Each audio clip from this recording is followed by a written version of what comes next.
नमस्कार दोस्तों, कैसे हैं आप लोग? उम्मीद करता हूँ आप सभी ठीक होंगे।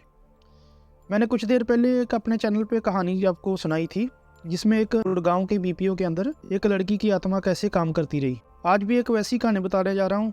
कहानी बहुत इंटरेस्टिंग होने वाली है, तो आप सभी से रिक्वेस्ट है कि कहानी को पूरा सुनिए, चैनल को सब्सक्राइब कीजिए और वीडियो को लाइक किया कीजिए। तो शुरू करते हैं आज की कहानी। ये कहानी है कोविड के टाइम की। 2020 में जब कोविड आया तो लोगों की लाइफ रुक सी गई। सभी लोग घरों में कैद होकर रह गए हैं। दुकानें, मॉल, फैक्ट्री सब ठप पड़ गए। लोगों के साथ दूरियां बढ़ गई। कोई किसी के पास जा नहीं रहा, कोई आ नहीं रहा। यहाँ तक कि डेथ होने पर भी कोई किसी को कंधा देने के लिए नहीं जा रहा, किसी की गली से नहीं गुजर रहा था।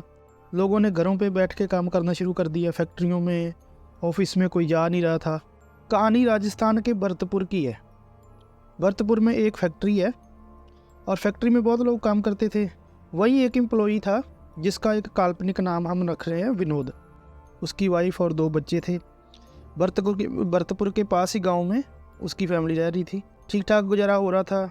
अब कोविड जैसे ही आया तो एकदम से शटडाउन लग गया। मिडिल क्लास और उसके नीचे वाले लोगों के लिए ये बहुत मुश्किल वक्त था। पहले पहले तो लोगों ने इंसानियत के तौर पे गरीबों को मदद भी की, खाना दिया, राशन दिया, पैसे दिए। लेकिन धीरे धीरे ये सिस्टम भी बंद हो गया, क्योंकि कोविड का टाइम आपको पता है बहुत लंबा चला था। अब इस फैक्ट्री के मालिक ने भी अपने एम्प्लॉयज़ को बोला कि आप अपने घर पे रहिए, कोविड से बच के रहिए, और जितना भी होगा हम आपको पेमेंट देते रहेंगे। थोड़ा बहुत काट पीट के आपको पेमेंट मिलती रहेगी। लेकिन तब तक किसी को पता नहीं था कि लॉकडाउन कितने टाइम तक चलेगा। कंपनी को भी लगा था कि 1-2 महीने की बात है, तो इतनी पेमेंट तो हम दे ही सकते हैं, थोड़ा बहुत काट लेंगे। तो फैक्ट्री बंद हो गई। 2-3 महीने की पेमेंट दी, लेकिन कोविड बढ़ता जा रहा था। अब मालिक को भी इनकम तो आ नहीं रही थी, तो एम्प्लॉयज़ की सैलरी बंद करनी पड़ी। लोगों को काम मिल नहीं रहा था। हालत बहुत नाजुक हो चुकी थी। और ये जो बंदा है जिसका काल्पनिक नाम है विनोद, अब इस बंदे की फैमिली भी बहुत बुरे वक्त से गुजर रही थी। अब धीरे धीरे कोविड कम होने लग गया। शॉप्स, मॉल, फैक्ट्रियाँ खुलने लग गई। अब ये भरतपुर की फैक्ट्री भी खुली। लोग काम के लिए फैक्ट्री में जाने लगे और इनको थोड़ी चैन की सांस भी आई कि चलो अच्छा हुआ, हमारा काम शुरू हो गया, हमारा घर अब आराम से चल जाएगा। अब ये इस तरफ जो विनोद था ये बहुत ही हंसमुख था, मजाकिया स्वभाव का इंसान था। सभी के साथ मिल के रहता था। कभी किसी के साथ कोई झगड़ा नहीं, किसी के साथ कोई पार्शलिटी नहीं। तो सब उसको भी चाहते थे, बात करते थे। तो ये काफ़ी अच्छे नेचर का इंसान था। अब फैक्ट्री जैसे शुरू होती है, फैक्ट्री में सभी जाते हैं, सभी लोग मिलते हैं, खुश होते हैं। लेकिन ये जो विनोद है, इसको नोट करते हैं कि वो इतना खुश नहीं है, चुपचाप रह रहा है। तो सोचते हैं कि कोविड का टाइम है, ठीक है, घर में कोई प्रॉब्लम होगी, पैसे की दिक्कत होगी, तो ये टेंशन की वजह से ऐसा हो गया होगा। अब टाइम निकल रहा था, लेकिन विनोद का स्वभाव ऐसा ही रहा जैसा वो पहले दिन था, बिल्कुल चुपचाप। वो चुपचाप काम करता रहता। बाकी फैक्ट्री में काम ज़्यादा होने की वजह से वो ओवर टाइम के लिए भी उसने डिमांड कर दी कि मैं ओवर टाइम करूँगा। 8-10 दिन बीत जाते हैं। एक दिन मैनेजर उसके पास आता है, उसको बोलता है कि तू कंटिन्यू 8-10 दिन से दिन में भी ड्यूटी कर रहा है, ओवर टाइम भी लगा रहा है, तो तू थकता नहीं है? तुझे नींद नहीं आती क्या? तो उसने कहा कि अब हमें नींद कहाँ आती जनाब। मैनेजर ने भी ज़्यादा ध्यान नहीं दिया, वो वहाँ से चला जाता है। काम चल रहा था। एक दिन एक अजीब घटना वहाँ पे होती है। जो फैक्ट्री का गार्ड होता है वो किसी काम के लिए फैक्ट्री के अंदर जाता है। रात का टाइम था। जिस चेयर पर विनोद बैठकर काम करता था, उस चेयर पे कोई बहुत लंबा चौड़ा कोई आदमी था, मतलब विनोद से कहीं डबल ट्रिपल साइज का। उसको वो बंदा बैठा हुआ दिखाई देता है और अजीब सा दिख रहा था। वो सिक्योरिटी गार्ड घबरा जाता है और चिल्लाते हुए वहाँ से भाग के बाहर आ जाता है। लोगों ने पूछा क्या हुआ है? उसने कहा कि मैं विनोद के पास गया था, लेकिन वहाँ पे विनोद की जगह पे कुछ और ही है। उसका चेहरा बदला हुआ है, बहुत बड़ा शरीर है। अब लोग थोड़ा डरते हैं। तो मैनेजर भी वहाँ पे आ जाता है, वो बात सुनता है और वो सिक्योरिटी गार्ड को लेकर विनोद के पास चला जाता है। अब जैसे सिक्योरिटी गार्ड वहाँ देखता है तो विनोद लेटा हुआ था कि मैनेजर भी उसको डांटता है कि तू ऐसी ऐसी अफवाहें फैला रहा है, लोगों को डरा रहा है। अब गार्ड परेशान हो जाता है कि देखा तो मैंने किसी और को था, अब ये फिर भी दोबारा इधर विनोद ही बैठा हुआ है। वो बड़ा कन्फ्यूज़ होता है और वहाँ से चला जाता है। अब 1 महीना बीत जाता है विनोद को जॉब करते हुए, और ओवर टाइम कंटिन्यू वो कर रहा था। अब सैलरी मिलनी थी 7 तारीख को। 6 की रात तक विनोद वहाँ पे काम करता है और जिस दिन सैलरी मिलनी थी 7 तारीख को, उस दिन वो काम पे नहीं आता। अब मैनेजर को लगा कि 1 महीना पूरा हुआ है, हो सकता है थकावट की वजह से उसने छुट्टी कर ली हो, तो वो उतना ध्यान नहीं देता। लेकिन ये भी सोचता है कि यार पूरा महीना मेहनत करने के बाद अब जब पैसे लेने का टाइम आया तो ये छुट्टी कर ली इसने।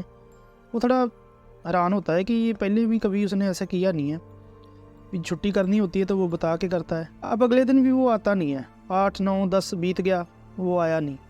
अब मैनेजर ने ओनर को बताया कि विनोद आ नहीं रहा, उसके हिस्से का काम पेंडिंग पड़ा है और लास्ट मंथ की सैलरी भी अभी तक लेके नहीं गया। वो ओनर बोलता है कि पता करो, ऐसा कैसे हो सकता है, कहीं उसको कोई और कुछ हो ना गया हो, क्योंकि कोविड का टाइम था तो छोटी सी बात पे भी लोग सीरियस ले लेते थे। अब उसके आसपास वालों से पूछा जाता है, वो कोई बताता नहीं, वो किसी को पता नहीं होता, क्योंकि मैंने पहले भी बताया कि कोविड में लोग किसी के पास जाना बिल्कुल ठीक नहीं समझते थे बिना रीज़न।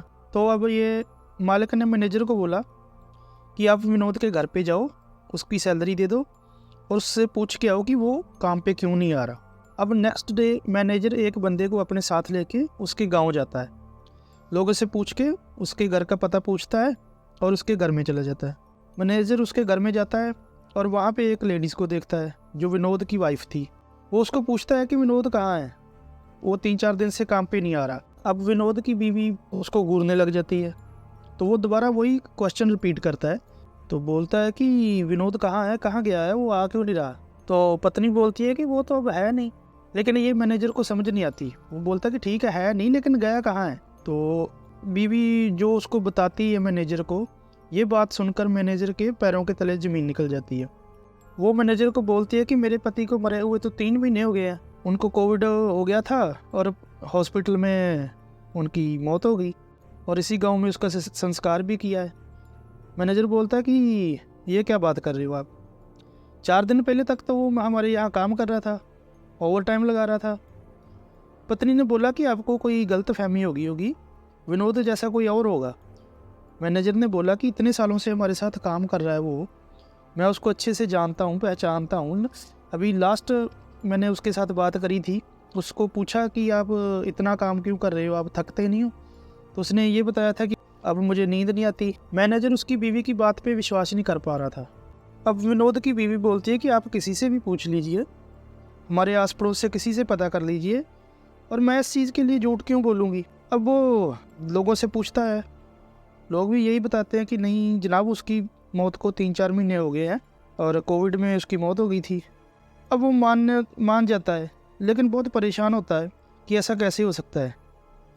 फिर उसने अपनी जेब से हाथ डाला, जेब में से 50,000 रुपया निकाल के उसकी बीवी को दिया और बोलता है कि आप कह रहे हो तो मैं मान लेता हूँ, लेकिन हमारी फैक्ट्री में वो 1 महीना काम करता रहा और ये उसकी सैलरी है 50,000 रुपये। वैसे तो 30-35,000 रुपया बनता था, लेकिन ओवर टाइम लगा के उसका 50,000 बना है। जब बीवी ने पैसे देखे तो वो रोने लगी। जब से मैनेजर को मिली तब से लेकर अभी तक वो रोई नहीं थी, लेकिन ये बात सुन के वो रोने लग जाती है। मैनेजर ने पूछा कि क्या हुआ, आप रोने क्यों लग गए। तो विनोद की बीवी ने बताया कि अब मैं पूरी बात समझ गई हूँ कि इन पैसों के पीछे की कहानी क्या है।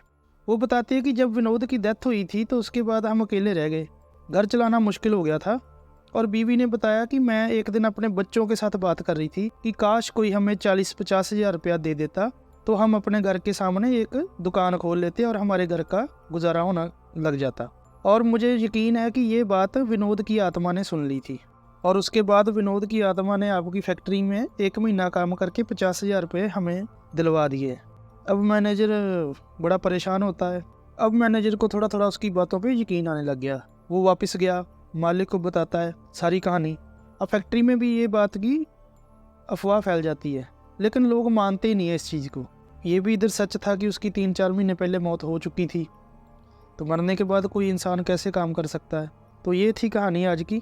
हमने देखा कि कैसे एक आदमी मरने के बाद भी अपनी परिवार की ज़रूरतों को पूरा करने के लिए कैसे वो काम करता है और कैसे उनकी विश जो है वो पूरी करता है। तो यही थी आज की कहानी।